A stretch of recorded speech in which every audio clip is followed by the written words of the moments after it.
직장과 생업의 현장에 직원이나 또 뭐 대리, 부장, 이사, 상무이사, 사장 이런 권세를 다 주셨단 말이에요. 그래서 국가와 권세를 잡은 사람뿐만 아니라 성도로서 맡겨진 그 권력과 권세를 어떻게 쓸 것이냐, 국가와 정치를 받습니다. 우리는 보수도 아니고 진보도 아니고 절대로 치우치면 안 돼요. 우리는 성도다. 아멘. 네, 우리는 보수도 진보도 아니고 우리는 성도, 하나님의 말씀이 우리의 정치 이념이에요. 그리고 우리는 좌파도 아니고 우파도 아니고 우리는 전파다. 어찌하든지 그리스도가 전파되기를 힘쓰는 전파다. 한 곳으로 너무 치우쳤다면 회개해야 됩니다. 내가 너무 좌파에 빠져 있고 내가 너무 우파에 빠져 있으면 성경도 잘못 보기 쉬워요. 우리는 성경 중심으로, 좌파도 우파도 아니고 그리스도의 전파자들이고, 그리고 보수도 진보도 아니고 성도라는 정체성을 잃지 마시기 바랍니다. 왜냐하면 모든 권세는 하나님이 맡겨둔 거라고 했어요. 영원하지 않아요. 그 권력이 영원할 수 없습니다. 하나님이 잠시 맡겨줬어요. 그 맡겨준 권세를 부모로서 혹은 자녀로서 형제로서 이 맡겨준 권세를 잘 선용하시기를 축복합니다.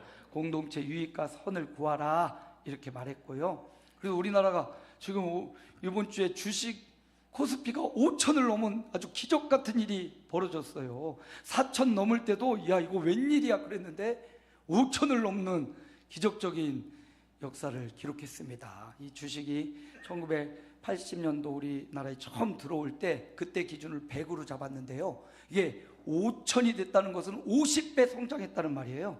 1980년도보다.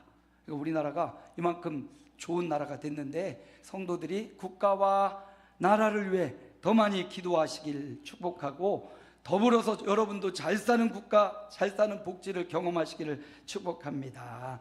그러나 이 땅의 복지가 아무리 좋아지고 저 북유럽처럼 뭐 아주 복지국가가 되더라도 이 땅이 천국이 될 수는 없어요. 결국 이 땅에는 죄도 있고 선도 있고 악도 있고 공의도 있고 불의도 있어요. 그러기에 우리는요, 이 땅이 복지국가가 되는 걸 바라야 되지만 영원한 하나님 나라 복지를 소망하며 살아가야 될 줄로 믿습니다.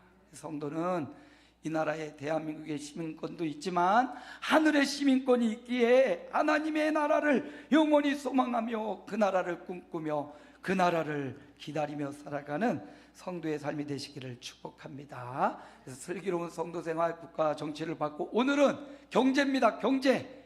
예, 어떻게 보면 쉽게 말하면 돈, 물질, 성경적 경제관, 성경적 물질관, 오늘 본문을 통해서 어떤 게 슬기로운 성도의 경제냐, 이걸 한번 살펴보도록 하겠습니다.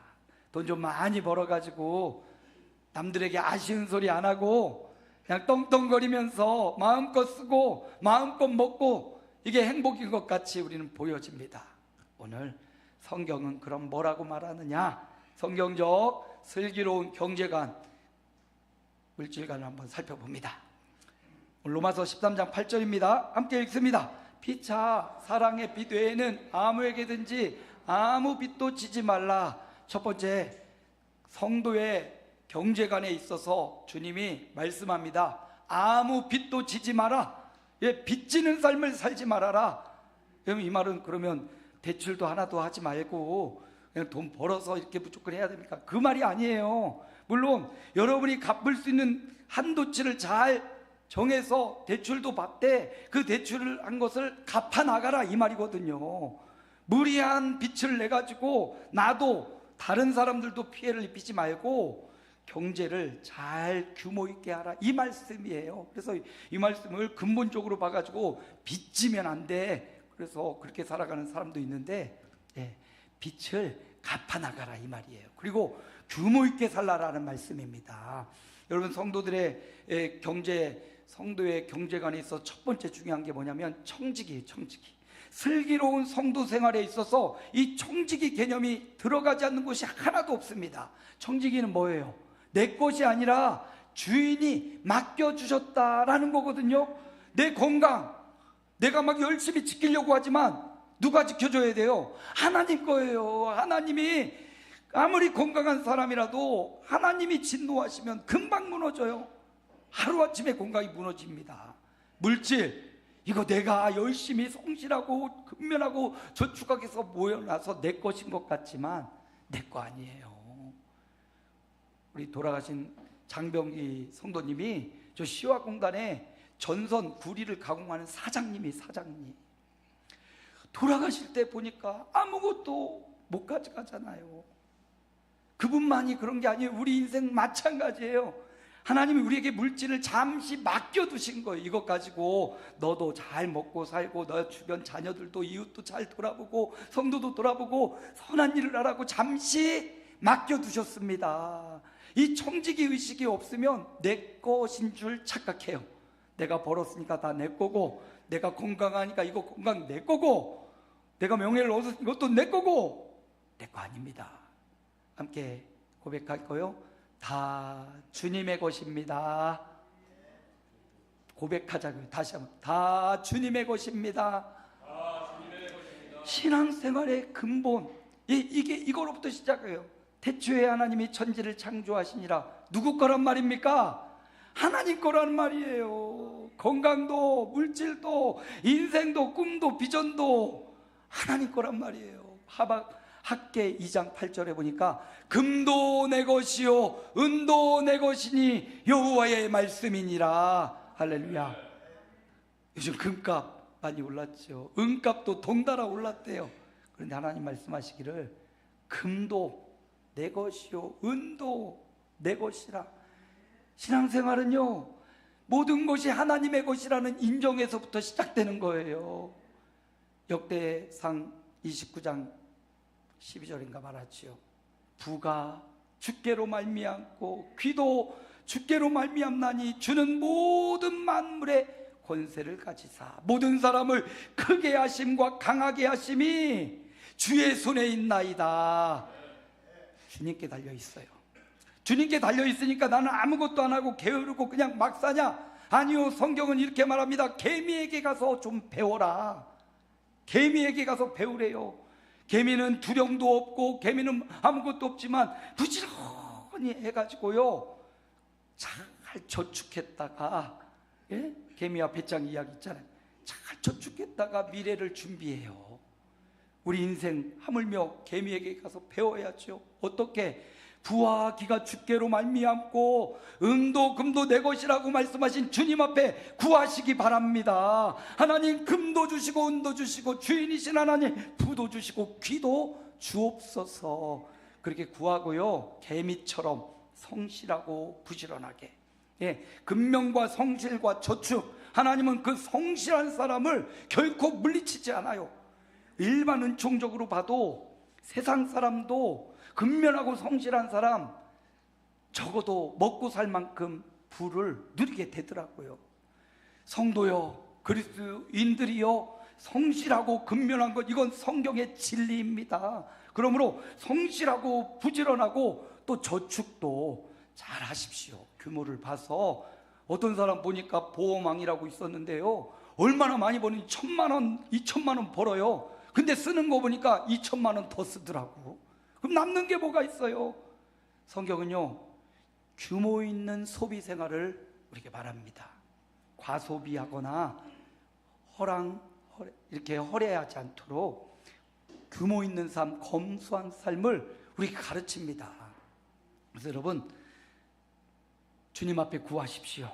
그리고 성실과 근면과 규모 있는 소비 생활을 해가지고 여러분 미래를 준비하십시오. 그리고 하나님 앞에 금도 은도 하나님의 것이라고 했으니까 그 하나님 앞에 구하여서 여러분의 부가 점점점 늘어나기를 축복합니다.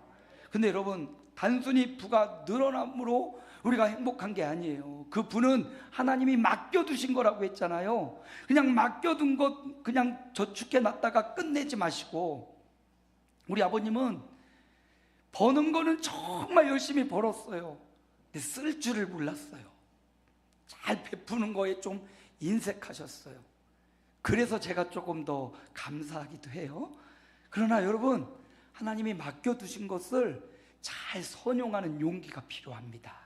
그래서 잘 선용해야 되고요. 오늘 보면 아무 빚도 지지 마라. 성도들이여, 빚내는 인생 살지 말고요, 빚을 자꾸 내 것인 양 빚내가지고 그거 그냥 깔고 앉고 빚도 안 갚고 살지 말고, 오늘 말씀 빚도 지지 말라라는 말은 잘 규모 있게 빚을 내도 그것을 잘 갚아가고, 그것을 잘 채무를 이행하라고 말하고 있는 거예요. 여기 열왕기하 4장 7절 함께 읽어볼까요? 그 여인이 하나님의 사람에게 나아가서 말하니 그가 이르되 너는 가서 기름을 팔아 빚을 갚고 남은 것으로 너와 내 두 아들이 생활하라 하였더라. 성경에 있는 내용입니다. 뭐라고요? 뭐를 갚으라고? 빚을 갚으래요. 엘리사 선자 이야기입니다. 엘리사 선자가 어느 곳에 갔더니 거기 선지생도가 한 사람이 있었어요. 오늘날로 말하면 결혼을 해서 두 아들을 낳고 신학을 한 겁니다. 신학 공부할 때 저도 그랬지만 정말 힘들게 학비 내기 바쁘고 전도사 사역 해봤자 사례비 진짜 조금 30만 원 40만 원 받고 열정페이라고 해서 밤을 새며 사역을 했거든요. 근데 늘 부족하지요. 그런데 그렇게 신학 공부하던 신학생이 갑자기 죽어버렸어요.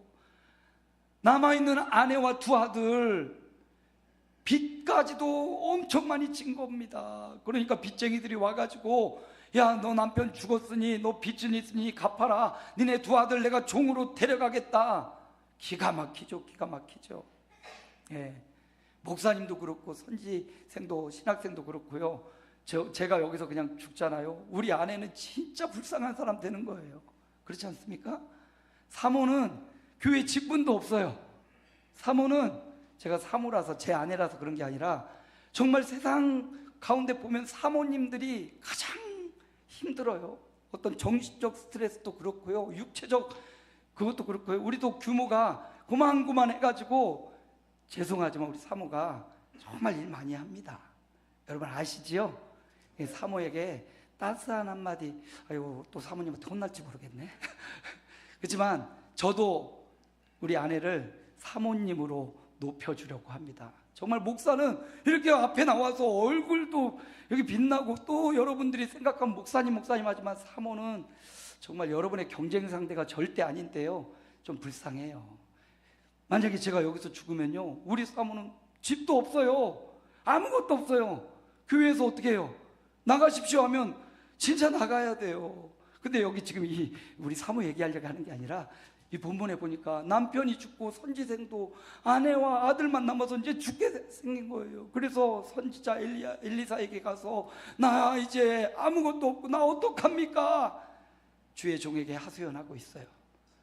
나 이렇게 빚 졌는데 어떡합니까? 그러니까 선지자가 그럼 빚도 갚지 말고 도망가, 아니면 나한테 와서 숨어, 이렇게 말하지도 않고요, 가서 그릇을 빌려와라. 여기저기 그릇을 모아와라. 그리고 여기 기름병을 가지고 와서 기름을 쏟더라. 기름이 준비한 만큼 기름이 계속 나온 거예요. 그 당시만 해도 기름이 엄청 귀하고 비쌌으니. 그리고는 그릇이 다 되니까 기름이 뚝 그쳤더라. 이것도 중요합니다. 여러분, 여러분의 마음과 심령과 믿음의 그릇을 크게 준비하시기 바랍니다. 내 입을 크게 열라. 내가 채우리라. 입을 크게 열고 꿈과 비전을 크게 가져서, 하나님은 채우시는 하나님, 우리의 꿈과 비전이 바르고 하나님을 향하여 있고 하나님의 뜻을 향하여 있다면 그것 가지고 내 개인적 이익이 아니라 공동체 유익을 위한 꿈과 비전을 크게 품으면 내가 채우리라. 하나님이 여러분의 가정을, 여러분의 기업을, 여러분의 직장을, 생업을 뭐라고요? 내가 채우리라. 금도 은도 부와 기도 주님이 주인이신데 주님이 채우겠다고 약속하시잖아요. 그 기름을 팔아 빚을 갚고 네 두 아들 종 삼지 말고 그걸 가지고 생활하라. 이렇게 어려운 환경에 있는 여인에게도 사모님에게도 빚을 갚으라고 해요. 여러분, 빚은 갚아야 될 재산이에요. 빚도 재산 맞습니다. 그러나 갚아야 될 재산이에요. 누군가는 돈을 빌려서 돈끝이 흐린 사람이 있어요. 여러분 주변에 누가 생각납니까? 돈끝이 흐려요. 빌려갔거나 그랬으면 명확하고 돈끝이 명확해야 그 사람 인격도 명확한 거예요. 돈이 흐린 사람 빌려주지도 말고 빌리지도 말고요. 돈끝이 흐린 사람 깊게 교제하지 마세요. 사기당합니다. 그러려면 우리 성도들 간에도 돈 거래 가능하면 하지 마세요. 여러분, 얼마까지 하냐? 10,000원까지는 그냥 주세요. 10,000원 이상은요 하지 마세요.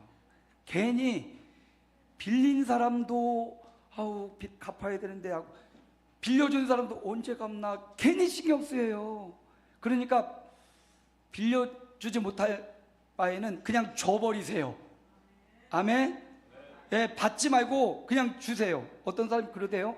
돈 관계를 맺을 때 정말 친한 사람인데 1,000,000원을 빌려달라고 하는 거예요. 관계가 있잖아요. 안 빌려줄 수도 없고. 그러니까 그 사람이 난 1,000,000원은 없고, 있는데 없는다는 게 하는 게 아니에요. 이럴 때 여러분 지혜롭게 생각하세요.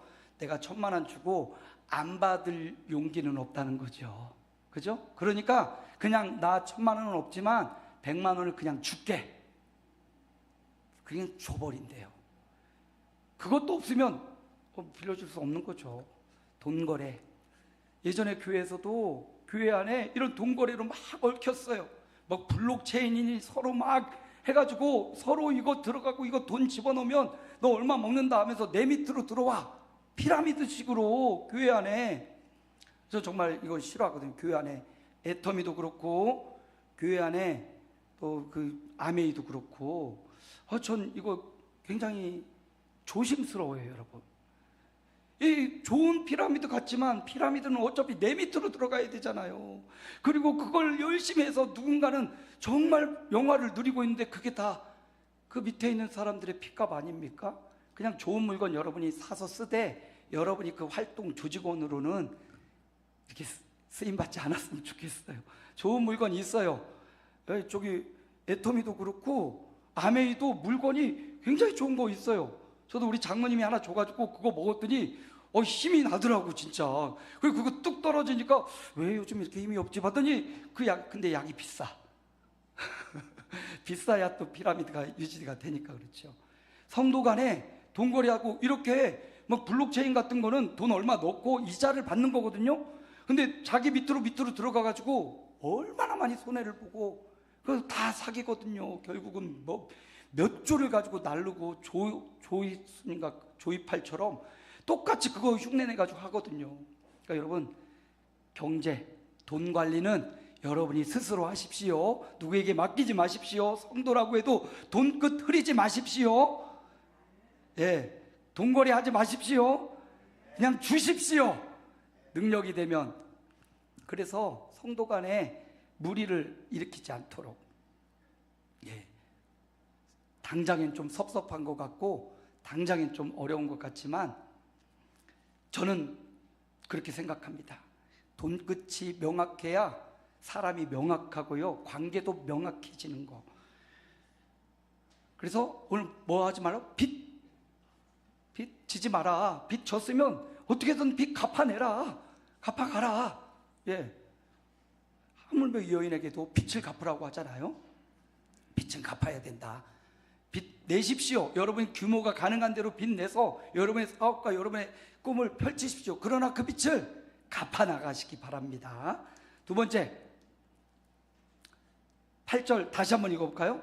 피차 사랑의 빚 외에는 아무에게든지 아무 빚도 지지 마라. 똑같은 말씀인데 전반부를 보세요. 피차 무슨 빚 외에는, 사랑의 빚 외에는. 이 말은 무슨 말입니까? 사랑의 빚은 질 수 있다. 그리고 우리는 모두 다 사랑의 빚진 자다, 이 말이에요. 그렇죠. 다른 빚은 졌어도 갚아내야 되지만 이 사랑의 빚 또한 우리가 모두가 사랑의 빚을 지고 살아간다라는 말입니다. 보십시오. 우리는 모두 다 죄인으로 그 죄값으로 영원한 지옥 형벌이 우리의 것이었어요. 그런데 예수님께서 육신의 몸을 입고 이 땅에 오셔서 나를 위해 십자가의 길을 가셨습니다. 우리 모든 죄를 깨끗게 하시려고 사랑 때문에 이 땅에 오셔서 사랑 때문에 사람들의 손가락질을 받으셨습니다. 사람 때문에 십자가의 그 고통을 가시면류관 옆구리의 창 대못을 벗겨서 내가 다 이루었다 운명하시기까지 우리를 구원하시려는 사랑을 행하셨어요. 그래서 우리는 모두 다 예수님의 사랑에 빚진 자라는 거예요. 사도 바울은 로마서 우리 봤던 1장에 이렇게 말하죠. 함께 읽습니다. 헬라인이나 야만인이나 지혜 있는 자나 어리석은 자에게 다 내가 빚진 자라. 사도 바울은요, 이 빚진 자의 심정으로 살았어요. 그가 소아시아 지역과 유럽 지역 그 죄수의 몸이 되어서도 끝까지 로마에 가서 그가 그토록 자기의 비용, 자기의 경제를 가지고 그 역할을 감당했던 이유는 내가 사랑에 빚진 자라는 걸 깨달았기 때문이에요. 내가 그냥 잘나고 머리가 좋고 수단이 좋아서 돈도 잘 벌고 건강한 줄 알았는데 보니까 이게 다 하나님의 은혜였던 거예요. 하나님의 사랑이었던 겁니다. 예수님의 십자가였던 거예요. 그 피공로가 없으면 나는 영원히 지옥인데 나를 구원해 주시고 나를 하나님의 영원한 나라 자녀로 삼아 주신 겁니다. 이걸 깨닫게 되니까 빚진 자로서 살아가는 거예요. 빚을 졌으니 빚을 갚아야지. 사도 바울이 빚을 갚는 청지기의 사명을 살아간 거예요. 미국에 밀턴 허시라는 사람이 있었는데요, 이 사람이 돌아가는 사회 정황을 보면서 뭘 가지고 사업을 하면 돈을 벌까, 이런 사업가들은 이런 눈이 필요하죠. 시대에 뭐가 필요할까 하다가 카라멜을 만들기 시작했어요. 근데 그 당시만 카라멜이 사탕과 카라멜은 좀 다르잖아요. 사탕은 뻣뻣하고 입에 살살 녹아야 되는데 카라멜은 부들부들하면서도 좀 이게 맛이 굉장히 달콤하잖아요. 근데 그거를 아이디어를 내가지고 여기다가 카라멜에 우유를 섞어야겠다. 그 우유에 생우유의 맛이 나오면서 이 카라멜이 달기만 한 게 아니라 영양적으로도 보탬이 되겠구나 해서 밀크 카라멜을 개발해낸 겁니다. 이걸로 완전히 대박이 났어요. 밀크 카라멜, 그게 군에도 납품이 돼서 밥을 못 먹을 때 이거 하나만 먹어도 우리 당 땡길 때 있잖아요. 이거 하나만 먹어도 당이 쫙 기운이 올라오는 것처럼 이 밀크 카라멜이 엄청난, 우리도 예전에 어릴 때 뭐 과자가 막 여러 종류가 있지만 허풍선처럼 큰 과자보다 껌이나 밀크 카라멜을 딱 하면, 껌은 뭐 두고두고 씹어도 되니까 얼마나 오래 갑니까? 밀크 카라멜도 이거 입안에 넣고 요리조리 돌려서 먹으면 그 달콤하면서도 또 우유의 부드러운 담백한 맛이 나서 얼마나 밀크 카라멜 좋아했어요. 근데 이걸로 아주 대박을 친 다음에 그 다음에 또 어떤 사업을 할까 생각하다가 독일에 가가지고 거기 보니까 카카오 공장이 있는 거예요. 우리 카카오톡 이거 아니고요, 초콜릿 원재료인 카카오. 초콜릿 요거 참 귀한데 그 당시만 해도 초콜릿이 귀족들만 먹는 간식거리였던 거예요. 근데 이거를 대중들에게 보급하면 좋겠다, 이건 블루오션이다. 그래서 그거 다 팔아가지고 초콜릿 기계를 사고 그거를 계속 연구를 해가지고 밀크 초콜릿을 만들어냈네요. 그게 바로 허쉬 초콜릿. 초콜릿 가나 초콜릿도 있고 허쉬 초콜릿 있잖아요. 허쉬 초콜릿. 근데 이게 한참 화랑 경제적 이익을 보다가 미국의 대공황, 큰 위기가 왔어요. 그때 비서가 찾아와서 사장님, 나라가 경제가 망하게 생겼습니다. 이제 돈을 풀 때가 아니라 묶을 때입니다. 그러니까 이 허시 사장님이 말하기를, 보십시오, 내가 이 돈을 모은 건 저 국민들의 소비, 저 국민들이 나를 이렇게 만들어준 거 아닙니까? 바로 이때를 위하여 내가 있는 것 아니겠습니까? 그러면서 직원들을 한 명도 해고하지 않고 오히려 더 큰 허쉬 공장 내 건축물을 막 만들고 경기를 다시 일으키기 위해서 수많은 건축을 시작하고 직원들을 다시 고용을 하고 그 위기 가운데 자신의 돈으로 하나님이 주신 그 청지기적 사명을 감당하기 위해 그 돈을 풀어가지고 국민들을 다시 일으키고요, 학교를 건축하고요, 고아들을 모아서 그들을 양육하고요, 아직까지도 그가 낸 그 재단이 여전히 미국의 허쉬시가 있대요. 저 한 번도 못 가봤는데 그 시내에 있는 고아원과 학교 사업에 지금도 쓰여지고 있대요. 그러니까 여러분, 초콜릿 먹으려면 가나보다 허쉬를 사서 드시는 게 조금 더 양심의 가책을 덜 느낄 것 같아요. 여러분 보세요. 청지기적 사명이지요. 사랑의 빚진 자예요. 나 혼자 재벌이 된 게 아니었습니다. 저 국민들이 하나하나 내 물건을 사줬기 때문에 내가 재벌이 되었는데, 이제 이 위기의 순간 나만 혼자 잘 살면 되는 게 아니라 이것 가지고 또다시 국민들을 위해서 청지적 사명으로 하나님이 주신 것 국민들에게 나눠주는 용기와, 그게 오늘날까지도 그 사람을 위대하게 만들고, 허쉬 초콜릿 하면 그 사장님이 아직도 생각나고 은혜를 받잖아요. 우리가 이런 마음, 사랑의 빚진 자 마음을 갖고 살아가야 되고요. 사도 바울은 이어서 말합니다. 9절입니다. 함께 읽습니다. 간음하지 말라, 살인하지 말라, 도둑질하지 말라, 탐내지 말라 한 것과 그 외에 다른 계명이 있을지라도 내 이웃을 내 자신과 같이 사랑하라 하신 그 말씀 가운데 다 들었느니라. 계명을 압축하면 10계명이잖아요. 10계명은 도덕법으로 오늘 우리에게까지 유효한 영원한 율법입니다. 근데 이 10계명을 또 압축하여 오늘 바울이 말하길 뭐다? 10계명은 사랑이다. 사랑이다. 하나님 사랑과 이웃 사랑이다. 사랑하지 않으면 하나님 앞에 사랑의 빚진 자가 사랑해야 사랑의 빚을 갚는 거라는 거예요. 사랑의 부채를 진 저와 여러분이 어떻게 그걸 부채를 갚냐? 사랑할 때 하나님께 부채를 갚고 있는 거라. 하나님 앞에 가면요, 하나님 우리에게 물어볼 겁니다. 너 나에게 빚졌지? 내 십자가 공로로 너 여기까지 살아왔지? 너 그 빚을 얼마나 갚고 왔어? 내가 청지기로 이 땅에 사는 날 주었는데 너 내게 진 사랑의 빚 얼마나 갚고 왔어? 이렇게 물으실 거예요. 그때 뭐라고 답할는지 우리 그 답변을 준비해야 됩니다. 저 사랑했어요.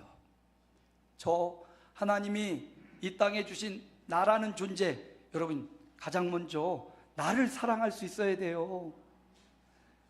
그러니까 이기적인 나의 사랑이 아니라 하나님이 나란 존재를 이 땅에 주신 것, 부모 형제 아니라 하나님이 나란 존재를 이 땅에 태어나고 살게 하신 그 나란 존재, 나의 영혼에 대한 사랑. 하나님 나를 많이 사랑했습니다.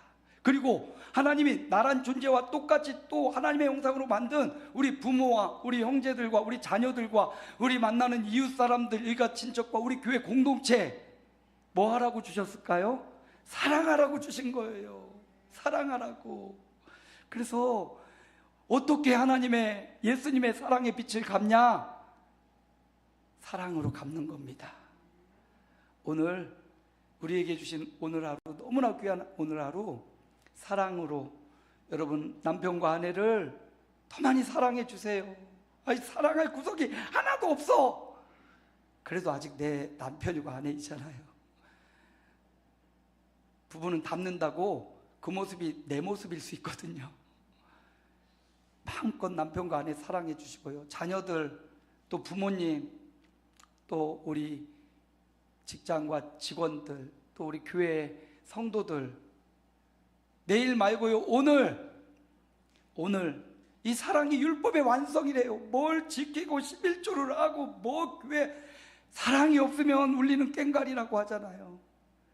사랑을 속으로만 하지 말고 표현해 주세요. 표현해 주세요. 우리 새로 오신 우리 박점수 성도님이 차를 타고는 막 뭘 줘요. 계속 존경하고 사랑해서 주는 겁니다 하면서 막 뭘 줘요. 사랑하면 아깝지 않고요, 사랑하면 주게 되고 나누게 되잖아요.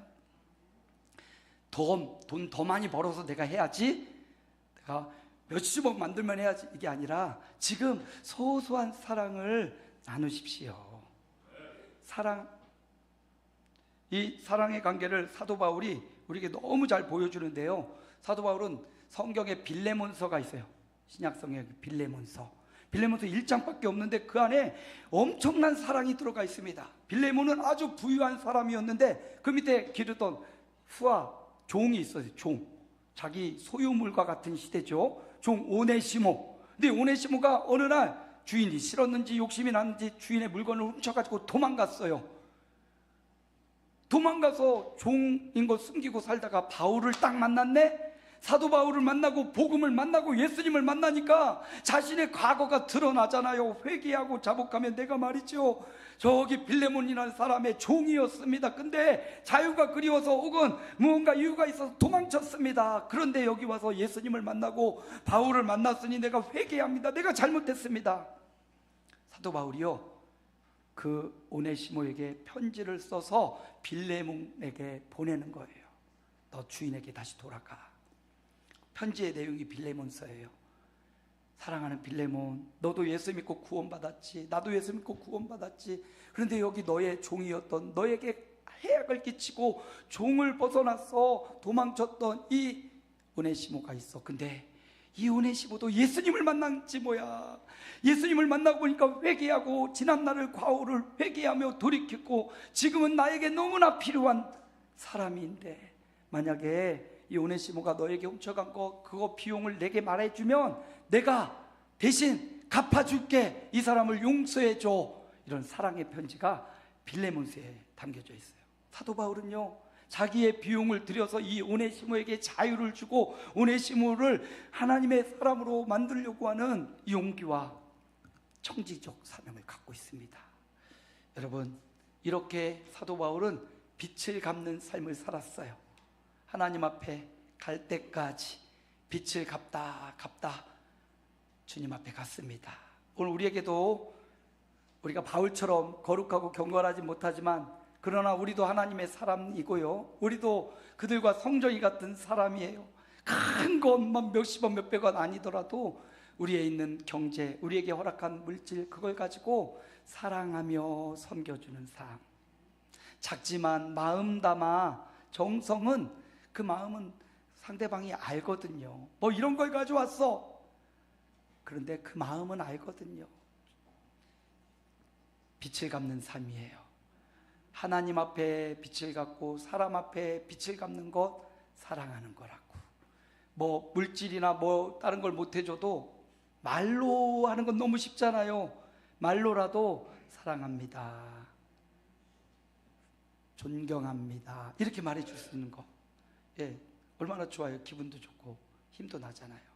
우리 아름다운 교회의 가장 아름다운 모습은 사랑할 때입니다. 특별히 어려움을 당하고 있는 우리 은진이 권사님과 또 그와 비슷한 아픔 가운데 있는 우리 지체들이 있어요.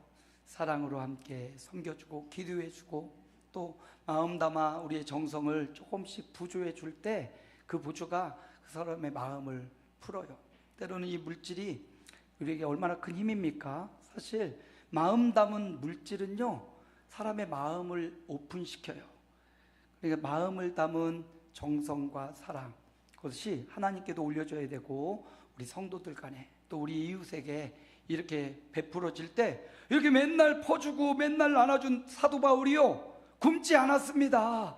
이런 사도 바울이 유럽과 소아시아 전역을 다니면서 복음을 전하는데 부족함이 없었어요. 하나님이 우리가 금도 은도 내 것이라고, 그 하나님 우리 믿습니다. 하나님이 채워주셔요. 분명히 채워주시고 우리가 생각했던 것 이상으로 갚아주십니다. 사실을 믿고 슬기로운 성도 생활, 경제, 우리는 청지기다. 그러니 청지기로서 근면성실, 저축, 규모 있는 소비생활, 사람들에게 빚지지 말려고 살아야 되고, 그럼에도 사랑에는 빚진 자가 되어서 늘 나는 빚진 자라는 인식을 갖고 그 빚을 사랑으로 갚아주자. 요즘 막 경제 용어 중에 혼줄 낸다, 이 말을 바꿔가지고 돈줄 낸다, 이렇게 말하는 데가 있어요. 정말 정직하고 착한 상점 이런 데는 우리가 돈줄 내줍시다 해가지고 여기저기 가서 그 집 팔아주자고 막 그러대요. 예, 우리가 그런 삶을 살아야 될 것입니다. 결론을 말씀드립니다. 10절 한번 읽고 마치겠습니다. 사랑은 이웃에게 악을 행하지 아니하나니 그러므로 사랑은 율법의 완성인지라. 사랑이 최고예요. 우리 기독교, 특히 예수님 믿는 성도들은 사랑이 부족하다 회개해야 돼요. 사랑의 마음이 생기지 않는다 회개해야 돼요. 사랑의 마음으로 무장하시기 바랍니다. 말씀의 결론이에요. 슬기로운 성도생활 경제 청지기라는 사명을 가지고 성실하고 근면하고 저축하며 빚지지 마는 그런 삶을 사시기 바랍니다. 그리고 사랑의 빚진 자, 아무리 갚아도 갚을 수 없는 사랑의 빚진 자임을 깨닫고요, 어떻게 하나님과 이웃사랑으로 그 빚을 일평생 사랑의 빚을 갚아가는 저와 여러분의 생애가 되시기를 주님의 이름으로 축복합니다. 우리 주님 한번 부르고 결단기도합니다. 주여, 하나님, 사랑의 빚진 자입니다. 경제는 내 것 아닙니다. 죽을 때 아무것도 가져갈 수 없습니다. 성실하고 근면하게 저축하며 금요 있는 삶으로 잘 모아서 빚지지 않는 삶을 살게 하시고, 그리고 합리적인 소비 생활을 하게 하시고, 그리고 사랑의 빚진 자임을 깨달아 하나님과 이웃에게 사랑의 빚을 갚는 인생, 빚 갚는 삶을 살아가게 하옵소서. 예수님의 이름으로 기도하옵나이다. 아멘. 우리 313장 시간이 많이 갔으니까 1절, 2절만 빠르게 찬양하고 봉헌합니다. 313장. 네.